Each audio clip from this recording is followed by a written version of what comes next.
इतना ही बोलकर मैं अपनी वाणी को विराम देती हूँ और मेरा किसी से व्यक्तिगत टिक्का टिप्पणी मैंने नहीं किया था। ये सामाजिक लड़ाई है और मैं सामाजिक लड़ाई लड़ रही थी, लेकिन हम ये बोलते हैं कि आदिवासी समुदाय में आदिवासी बेटी आग लगा रही है। ज्योत्सना बैठने गई थी रेल टेका, ज्योत्सना करने गई थी रेल टेका की। आप लोग रेल टेका किए थे, रेल टेका आंदोलन आपने किया। इनकी आदिवासी एक कुर्मी समुदाय का जिस दिन रेल टेका था उस दिन एक आदिवासी दादी का बैठ था कि हमके अगर आदिवासी में शामिल हो पड़ता तो हम आदिवासी घर पैदा होती हो।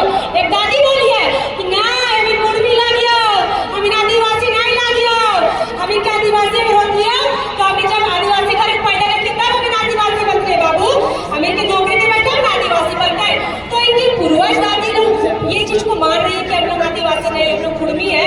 तो ये कौन 2-3 साल से बहुरूपिये लोग आ जाते हैं।